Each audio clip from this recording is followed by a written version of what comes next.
You are in Where's Huddle with me, Bram, with me per usual, my master of all things video and sound, Maxine, How's it going? and my boy, our producer, MT. What's up, Dev Nation? Gentlemen, Giannis news is flying around. You know, we had to bring in a big gun, so rejoining us after way too long.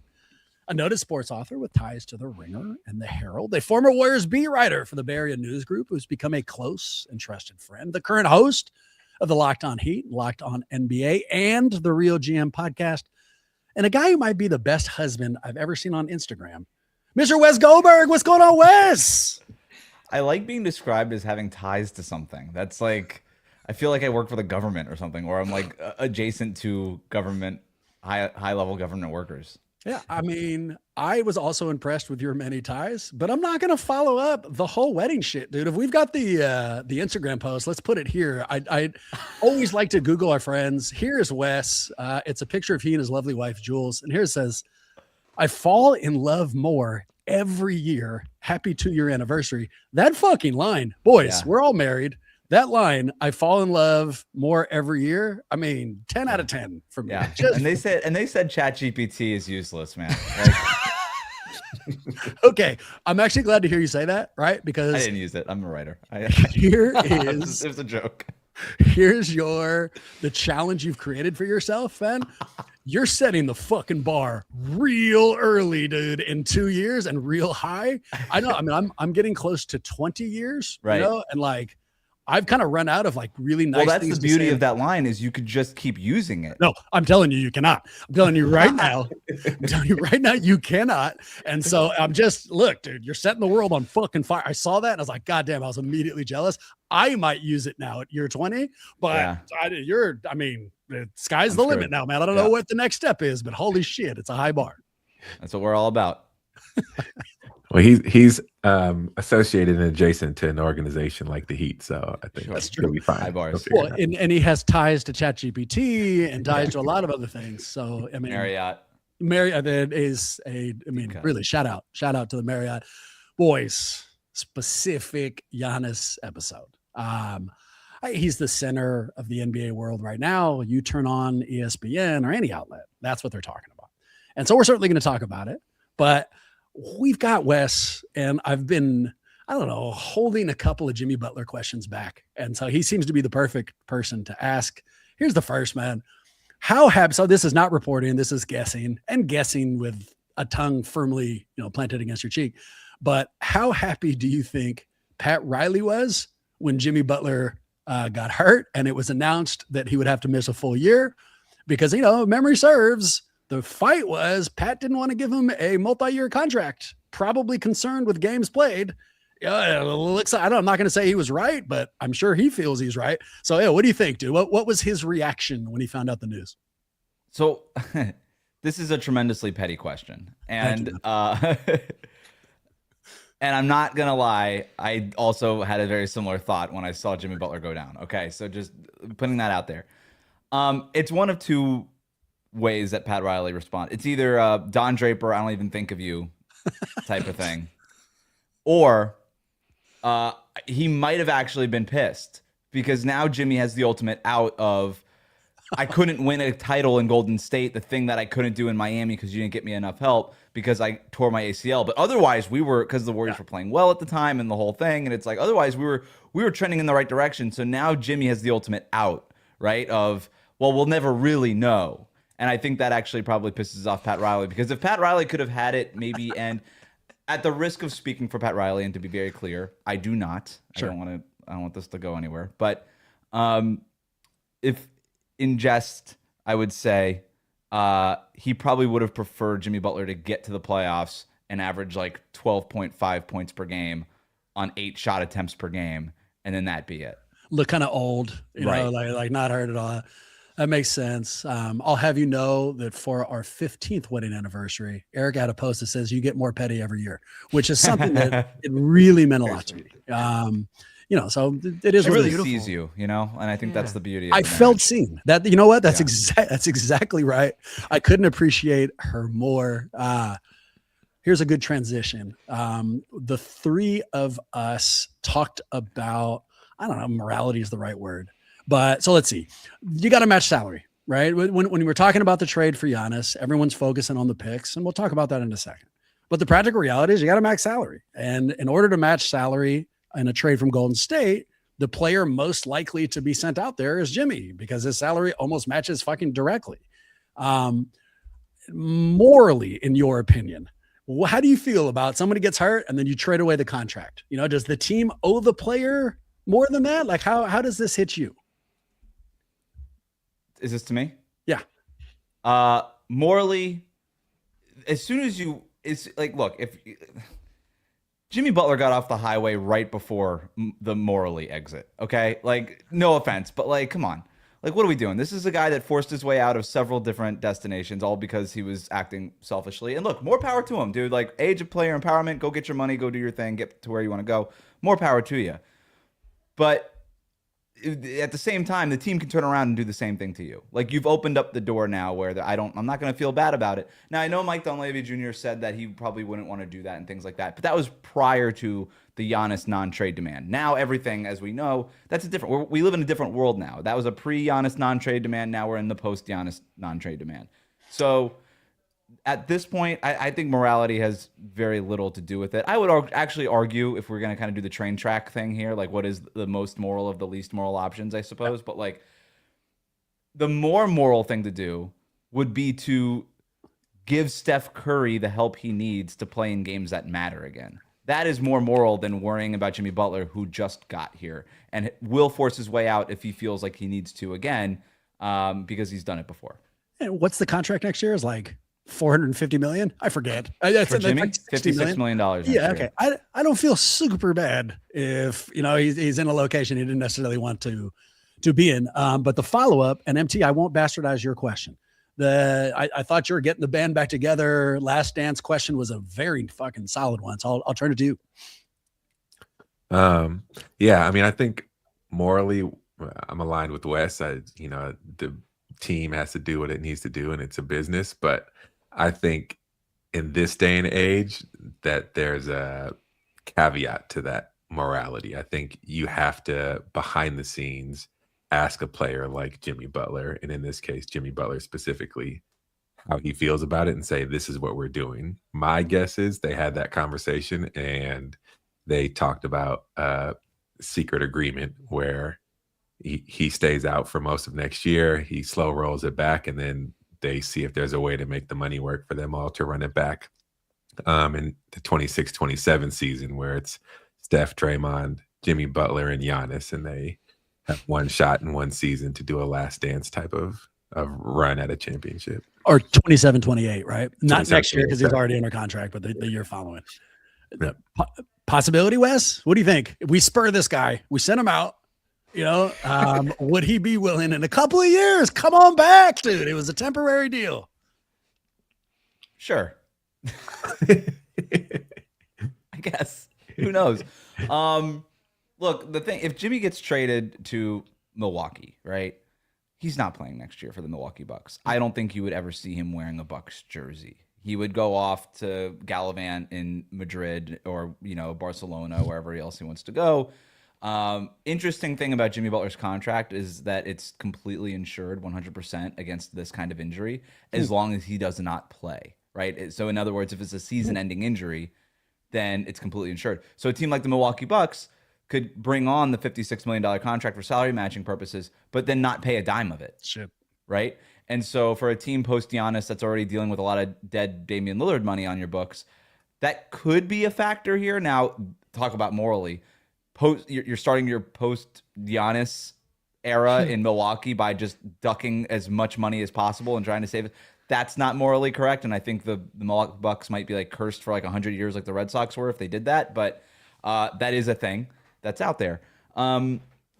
Yeah, and then at that point, then Jimmy's either traded at the deadline or comes off the books and then makes a decision in the summer, to Marcus's point there. So, sure, yeah, I suppose it's possible. The other thing I'll raise you guys here, though, is I don't know that it has to be Jimmy Butler in the trade. In fact, if I'm the Bucks, I'm asking for stuff that's not Jimmy Butler. I don't want any part of Jimmy Butler if I'm the Milwaukee Bucks.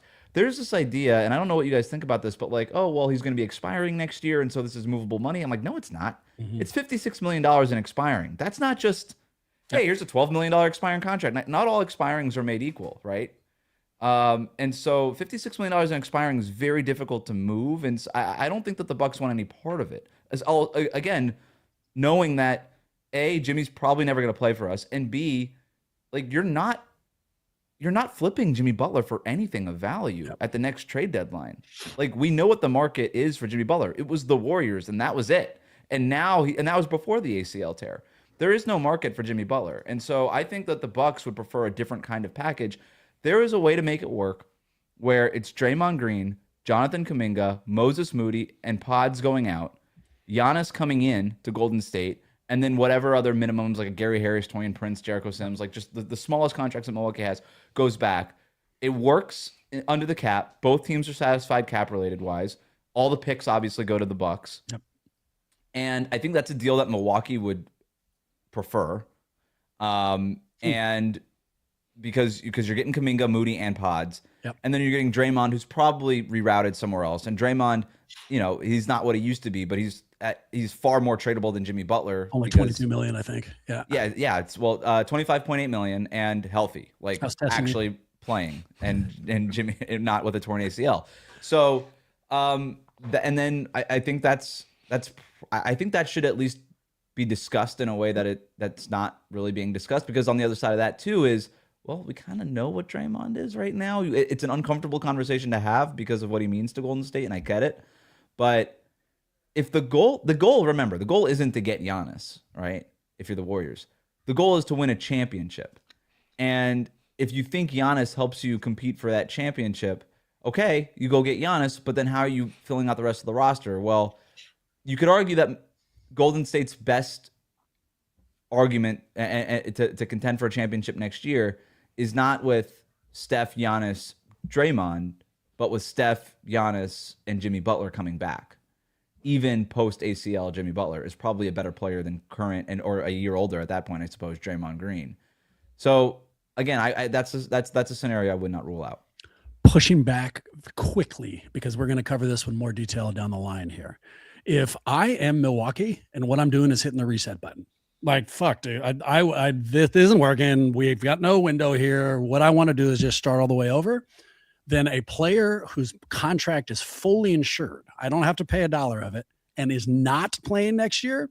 So now I'm going to be further down the lottery and be even more likely to get like a top fucking 5 pick because I've got no talent. Speaks to me, especially the insurance part. Especially, the Bucks don't own their pick next year. They own their pick this summer. Oh, and they have no pick next year. Okay. Right. Well, and that's a harder sell. And honestly, like Kuminga, Moody, and Pods, they're not. Oh, for sure. No, I think Kuminga, Moody, and Pods are going to be involved regardless. And as you'll see down the line, I think one of the upsides on Jimmy is it lets Milwaukee dump Kyle Kuzma as well. That's a good point. And then you get to tell them, look, man, you want to reset this Kyle Kuzma? We'll even take Bobby Portis. You start all the way over. But I hear you. And then as far as fielding a roster, I think what Golden State hopes is you bring in Giannis and you have Steph, you're going to be beating off people who wants to come and play. That it's about as much people. But let's get there. All right, start here. We've been talking about fucking Giannis forever. Big deal. But it's not just us. And today you just hosted a Locked On NBA podcast, national pod. I imagine Giannis was the centerpiece of it.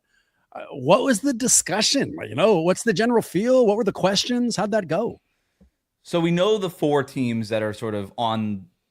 There's no list because to have a list of trade preferred destinations, there has to be a trade demand, and there's no trade demand. There's just like sunny side up eggs or something. I'm not really sure what's going on with Giannis, but it's the list of teams that he would be open to playing for if we're going to do all the Giannis type semantics here.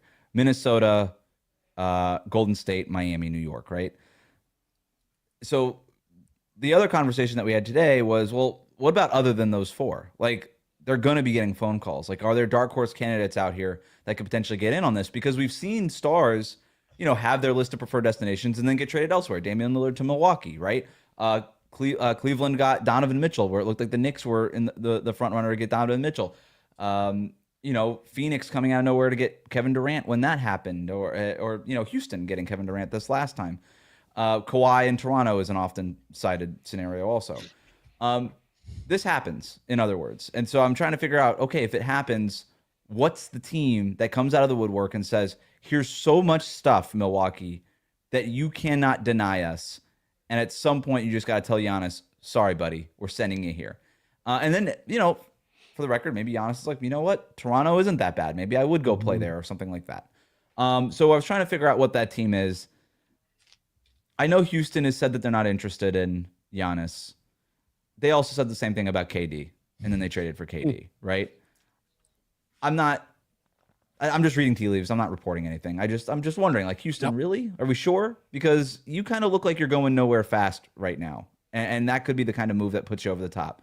The other one that was kind of fun for me was Indiana, not only because of the rivalry between him and the Pacers and the Bucks, but also, like, can you imagine a better running mate for Tyrese Halliburton? Just throwing lobs in full court to Giannis over and over again.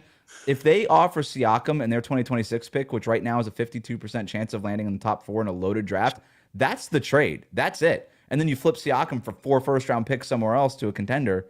Like, that's the trade. So we had some fun with it today.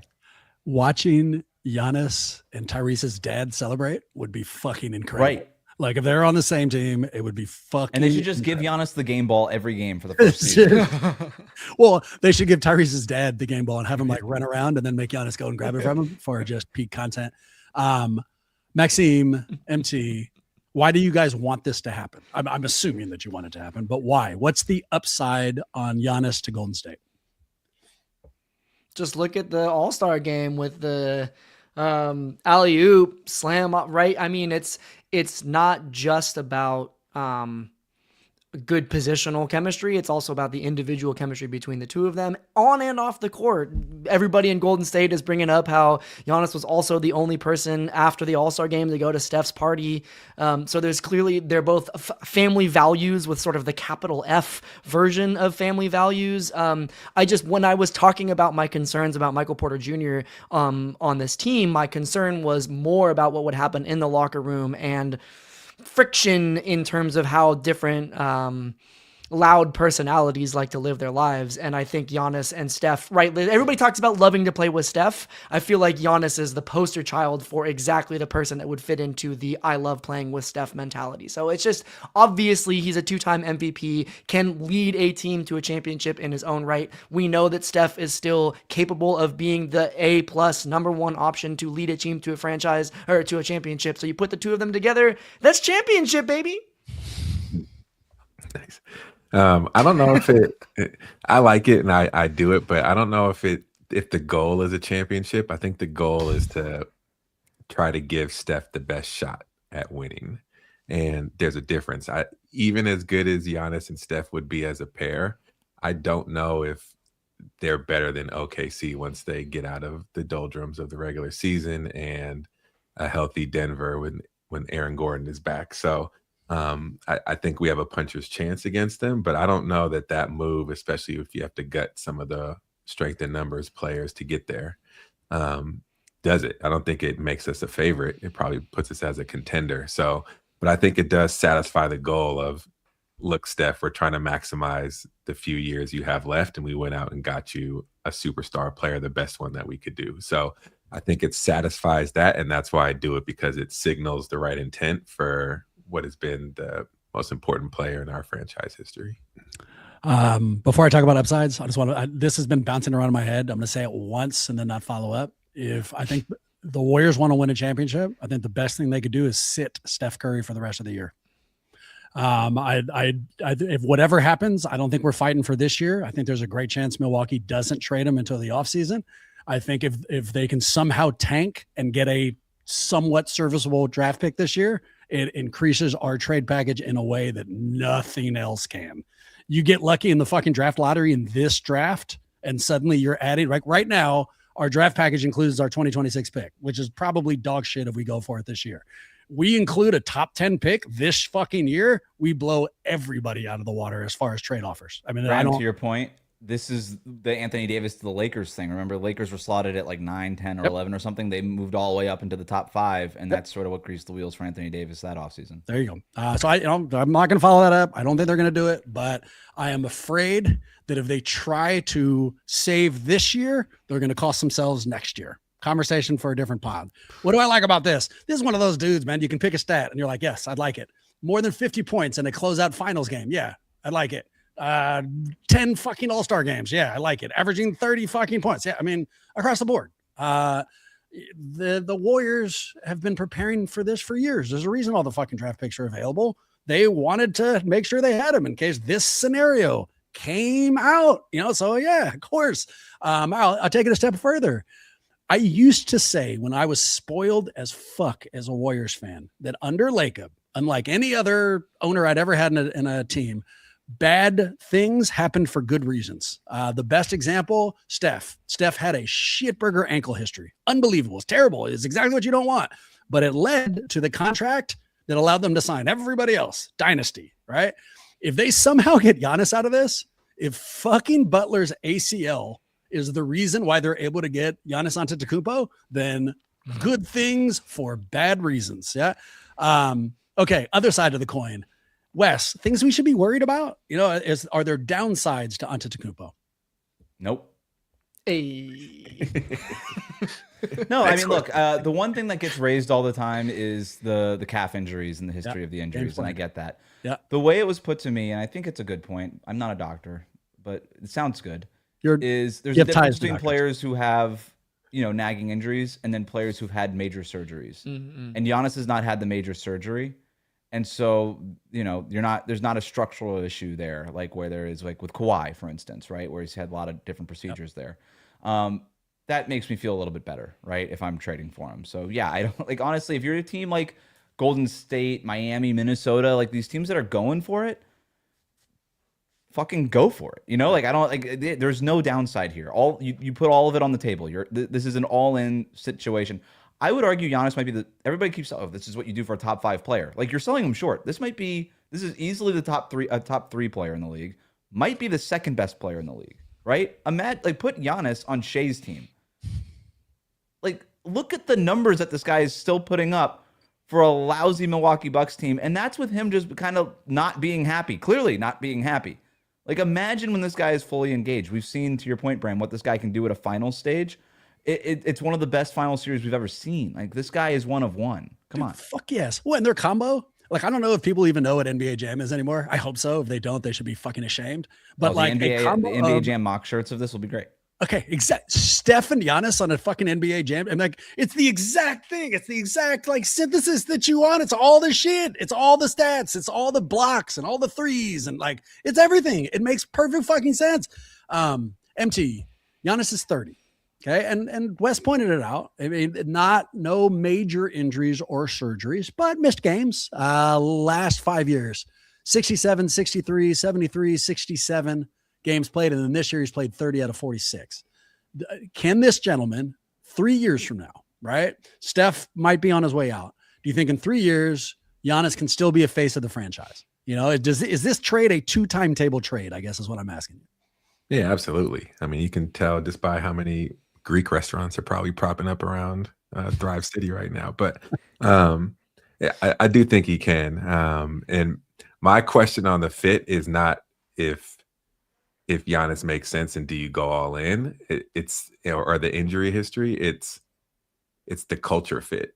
I think Giannis is such a serious guy on the court that I don't know how that meshes with the free flowing, like just have fun and find your joy on the court and smile. Like Giannis never smiles on the court, and it's almost like a prerequisite. You have to smile if you're going to play with Steph Curry. So, that's probably a low stakes thing that you would figure out, and it's obviously not a deal breaker, but that, the way Giannis is talking about his team right now, like not being bought in, not taking every possession seriously, to like go to the Warriors and experience a few of those 25 turnover games. I mean, like he's going to get frustrated really quickly about not taking every possession seriously. So I just think it's something to factor in. I don't think it's a deal breaker, but the cultural fit too of how Giannis approaches it is different than how the Warriors play. Wes, does Giannis like behind the back turnovers for no reason? Is that a thing that he's okay with, or no? That might slow him down a little bit. No, it's an interesting thing though. But look, Kevin Durant never smiled, and I know that it wasn't the best way it ended, but it led to 2 championships, right? And so, you know, this is a thing that we talk about also on Locked On Heat is, you know, I get the question of, really, Giannis, 31 years old, he'll be 32 next year. Like, you're going to sign that guy to an extension, and it's like, that's not going to look good at the end of it. And I'm like, who gives a shit? Like, the window is right now. You get 1 championship out of this, and the contract doesn't age super awesome at the end. Who gives a shit? Oh, like, you won a championship. The whole idea is to compete for a champion, and especially for the Warriors, the whole idea is to, MT, you were exactly right. Steph needs to play in games that matter. I want to see Steph play with stakes. You don't make trades if, like, there's not a trade out there that's like, oh yeah, we do this, now we're just the favorites. Like, no, there's never been a trade like that. But you make the trade that moves the needle for you, that puts you in the conversation of contenders. That's what this does. If you're pretty much any team in the league, you know, especially, you know, we're talking about the Warriors here. So yeah, 2018. And we are surrounded by like unbelievable world moving talent. And we're thinking about bringing somebody else in, and we're worried about their fit in the locker room or on the floor. Yep. Agree. 2026, when it feels like the wheels are fucking falling off and we just want to prop the title window open. If part of Giannis's demand is we're never allowed to smile, in the crowd included, fine. By the way, Jimmy Butler is not a cultural fit whatsoever with Golden State, and all you guys seem to love him. So, I mean, it's... Yeah, we've moved on from that love affair. I'm ready to trade him right now. But you are fair to say. And just to complete it, if he needs me to cry through every game, okay, I can do that. Also, other open offer. I don't know if his brothers have some place to stay, but they're welcome to stay at my house. Like, if that's helps get the deal done. Okay, boys, who's got the best offer? Yeah. So there's odds on stuff like this. You looked it up. Right now, the team with the best odds to keep him after the trade deadline. So not when next season starts, just after the trade deadline. Milwaukee is the favorite, plus 120. That means I have to bet $120 to win 100. I'm sorry. It means I bet 100 and I win 120. Next team up, Miami Heat, 4-1, 400. Next team up, Golden State, 6-1. So it's Miami, then Golden State, which is the other dope thing that we've got you on the show today. So let's break down what can they offer and then figure out which one we think would be more attractive. I'll give you quick and dirty mine. 4 draft picks for Golden State. 2026, okay. 2028, a little bit better, but probably similar. 2030, probably pretty fucking solid, and it's got to fall within 1 through 20 for them to be able to convey it. And then 2032, probably pretty great. I know these mean nothing to you, Wes, but pick swaps. They can offer 3 of them in the next 7 years. So 4 first rounders, 2 I think you can make an argument might be pretty valuable, and then some pick swaps. And then the talent you've mentioned. JK, Moses, who's been playing really well recently, Pods, who's been having a sneaky good season. And then my guess is Jimmy, but we talked about this at the top of the show. If it was Jimmy, the trade would be the first rounders we discussed, JK, Moody, Pods, Butler, and who we would get back, Giannis, Kuzma. So we're telling them, don't worry about that contract anymore. Bobby Portis, similar deal, although his contract isn't too shitty. And then Thanasis, the brother, because I imagine that Giannis would want him. So that's the Warriors package. Wes, what's the presumptive package from Miami? Tyler Hero is the big contract going out. In addition to Terry Rozier's contract, right? That's expiring money, comes off the books. Also similarly insured. So there's something there for if Milwaukee wants to save some money. So it's Rozier and Hero to make money work. And then it's the young players, Kalel Ware, probably Jaime Jaquez Jr. is in that. You can start negotiating. Is there a Kaziak Achonis? Is there a Nikola Jovic in there? Like, all right, Milwaukee, now we could talk. Like, who else are you interested in? But those are the 4 guys I think would probably be a part of it. And then Miami has 2 tradable first round picks, not the 4. And then they have the swaps. And you're right, the swaps don't matter because guess what? The Milwaukee Bucks are going to suck. All their picks are going to be better than the swap picks. Like they do not matter. The swaps don't matter. The swaps are for the press release. Who gives a shit? That's the pick. So to me, what it comes down to is I hear the argument for the Warriors package is you basically get control of this team's draft for the foreseeable future. Okay, that's interesting. Like that is a good offer. Kuminga, I don't know what the Bucks think about Kuminga. He's got fans in the league. Some people don't like him so much. That's dependent on them. Moody and Pods are fine, like whatever. Miami doesn't have the 4 picks. They have the 2 picks. But they're also out picks like the Golden State picks, right? We're talking about 2030, 2032. So very similar. So really what you're talking about is, would you prefer the okay Golden State picks over the young players that Miami can offer? Because that's really the difference. Because the young players that Miami can offer, in my view, and maybe you guys disagree here, are far superior than the young players that the Warriors can offer. Disagree. What? Oh, yeah. MT, when did we see Khalil Ware? What was that? Was that like the California Golden Classic or whatever? Oh, literally the worst he's ever been. I mean, just to finish the story, how many NBA players were playing in that? Do you remember that? One? Was it one? Did he score once? I mean, the motherfucker's like, who the fuck is that? This fucking dude can't play for shit. That kind of he completely disappeared. He had one good hook shot that looked pretty smooth. But yeah, it was so like after that, it's funny that you guys brought that up. Whatever, and then trying to kick up Khalil Ware, and also going out of his way to tell us draft picks don't mean shit. That's what he's telling us right now. Draft picks don't mean shit. I think every NBA GM would be like, "What the fuck are you talking about?" That's complete bullshit. That's what they would say. So that's what it comes down to me. If you're John Horst, if you're the Bucks, it comes down to, would you prefer the extra 2 picks in the near term from Golden State, or the young players that have already been selected coming from Miami? I don't think there's a right answer or a wrong answer. I just think it's a matter of, okay, if you're the Bucks, what boxes are you trying to check? I got defensive, which is why I answered so loudly and talked about the California Golden Classic. Tyler Hero can play, and his contract is far more manageable. A young kid, not hurt, and like if you're going to start a team or like you kind of want to start over, they would Michael Porter Jr. him, right? Yeah. Pad your stats on a bad Milwaukee, but he'll average 30 a game. Lose game, and then they flip them for picks. I can see value in both, and also I've immediately illustrated I'm not neutral. I can't evaluate this. So, gentlemen, I mean, if any of you think you can be neutral, what do you think? Well, of those 2 offers, which is more valuable to you?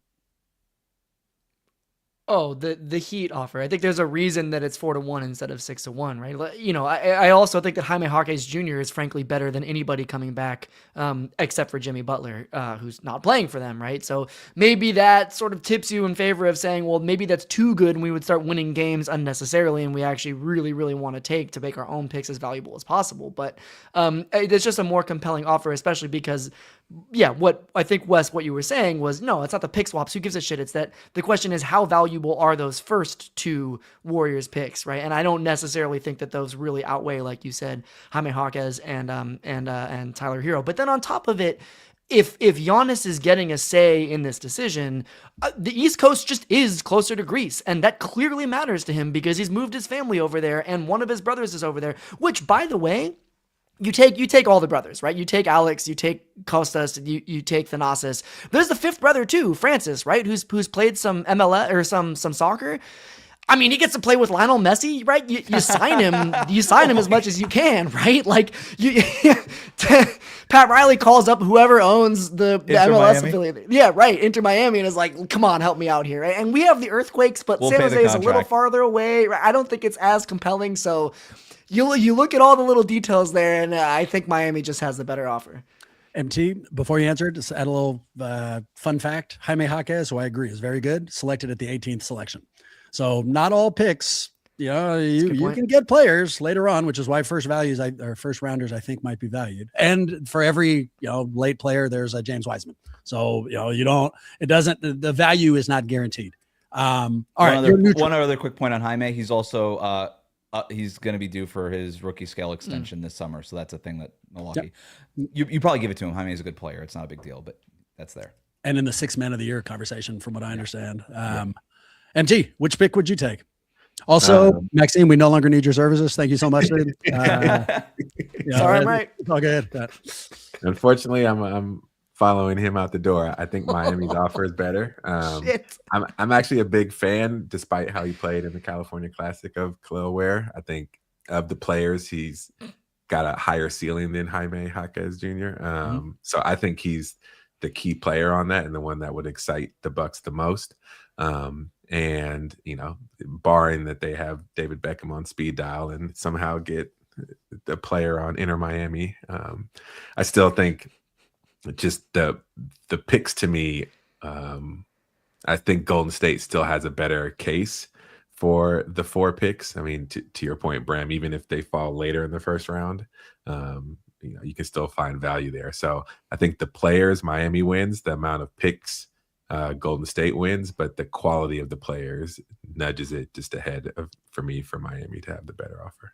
I was ready for you both to screw me, so I've actually got one more opinion to throw into the fray. Let's hear from Brian Windhorst. We got that clip. Let's play it here. And you look at Golden State. If there's a deal that's going to be made before the deadline, in my belief, Golden State is the team to make that deal because the other teams have to get 3rd and 4th teams involved. And that's why Golden State is going to be probably the most aggressive between now and Thursday. Their best position is doing the deal before next Thursday. And you look at Golden State. That's it. If there's I'd like it to be longer.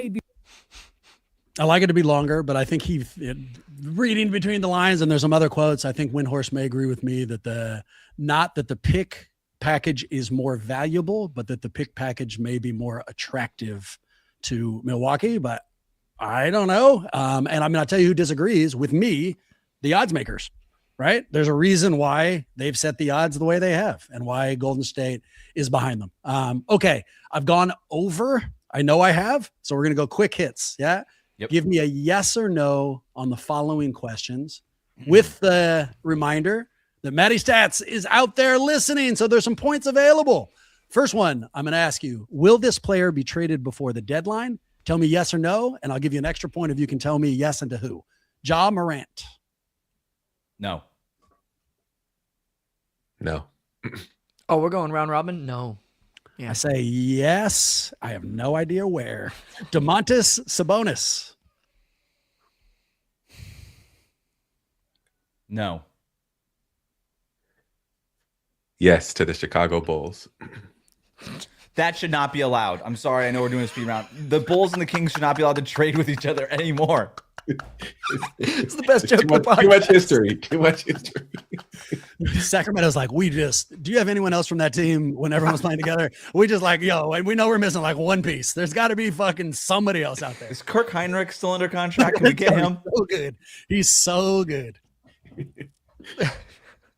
I think he's getting traded. Yeah. I don't know where. I say no. Zion. I say yes, but I have no idea. This is going to be a familiar refrain. Yes, I have no idea to where. Okay, so I'm just figuring out this game, actually. It behooves me to say yes and a team because that increases my point potential, right? You get your points. Yeah. Okay, so I'm going to say yes, Utah. Ooh. I'm going to say yes. I'm going to say yes, Memphis. I'm just still tripping about Utah. There's a lot of discordant stuff with Zion's off-court behaviors. How unhappy what do you mean? Zion and the Utah fan base will be. Like it'll be like a mutual. Like, wait, what? What's happening? You're right. I take that back. Actually, that might Mariah, be a really who? good position for Zion. Oh my god, this is like the greatest storyline of my NBA offseason life. Incredible shit. Yeah.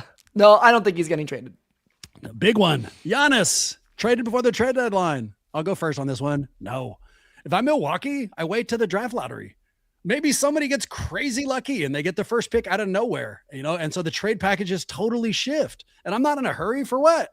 Giannis isn't going to play. He's got the cap, so he's not going to fuck over my draft. And I just sit all these offers where people are knocking down my door to trade for him. They'll still do that in the offseason. Just wait. And then sure, talk to me in fucking June, man. And then we'll get it done then.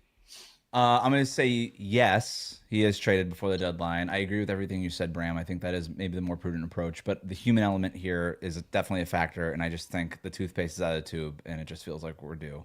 So I'm going to say yes, and I'm going to decline to make a prediction of where I'm going to give up those points. Despite the opportunity for points, it feels like you don't want to jinx it. Nicely played. Yep. I'm going to say yes, even though I don't really believe it, but I'm going to go yes into the Warriors.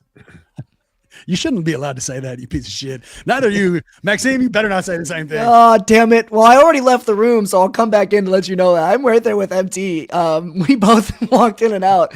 I think, and look, if Jimmy has to go, you can just like rename Chase Center to Big Face Coffee Center. Like, like we'll make it work. We'll do whatever it takes. Call up Elon Musk and have him build a bore tube straight to Greece if that's what it takes. I think we can make this happen. I think where there's smoke, there's fire. Giannis wants to come here. And I think, I actually, if you look at, like, for example, the Milwaukee Bucks Twitter or Milwaukee Bucks Reddit, they're all like, okay, we've done enough of this having the rug pulled out from under us and then put back in. Like, I think the whole franchise is ready to move on. So I think to add some color to that human element there, right? I think we're done with this will he, won't he energy, and Milwaukee is ready to say, thank you so much, Giannis, and good luck with your future. Wes, did both MT and Maxime just answer yes? And I think John Horst, the Milwaukee GM, is super stupid. That, like, I think there's two offers out there, and they're definitely going to take the fucking one that is worse. There are 5 direct flights out of the U.S. to Greece: New York, Boston, Washington, D.C., Chicago, and Dallas. Oh, and Atlanta. There's another one, so 6. Was SF in that list? I got distracted because I was listening for Miami. Nope. Okay, they will open one up. Well, I'm fucking Southwest. Does anybody listen? Like, I don't know. Southwest. Yeah, they will have one Pick your own international seat, flight. Giannis. Only goes to the fucking. Dude, in fact, it's permanent B group status too. It's going to land at Giannis' parents' house. That's where it's going to go right there. It's really fucking convenient. I can't believe it. I forgot to announce that earlier on. Okay, last question or story, and I'm forgive me. I know we've lasted too long. No, I want to hear it. But Wes, so you have established yourself very quickly and very authoritatively as our food expert, rightfully so. Your awesome. Takes are fantastic. Very good. And so this is a food adjacent take. You've got ties to food, so let me throw it your way. Recently, say about a week ago, I ordered from a food delivery service whose name will go unmentioned. We'll protect the guilty. Waiting for it. It was at work. Took a little bit longer than I wanted. I think that said it was going to come in 17 minutes or some shit. And 19 minutes pass. I'm a little bit pissy. I try to kill some time. So I leave my office to go to the bathroom. I'm going to come back in. And the second I leave the office's door, I'm getting close to the bathroom. Who comes out?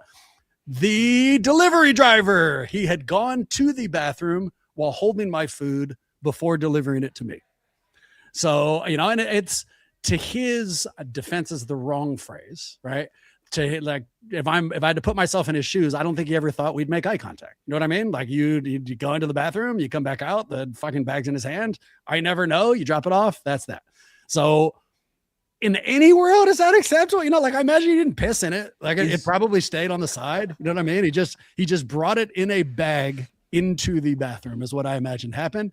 I don't think he took a shit. I don't know. That was my next question. How long do you know? I don't know. I only saw him the guy. When did he get to your building? I only saw him exiting. It's impossible for the only timestamps I can give you. He's supposed to be there at 6:17, 6:19 about is when I see him exiting. So quick shit. If that's what's happening. The 2-minute shit is tough. I don't know how it's quick shit. But unless he had to really go, I mean, that's the only thing that makes sense. Like he could not make it to your door. And it's firing out of him. So, 2 questions, acceptable in any way. And what would you do? What do you do? Like, how would you have handled that?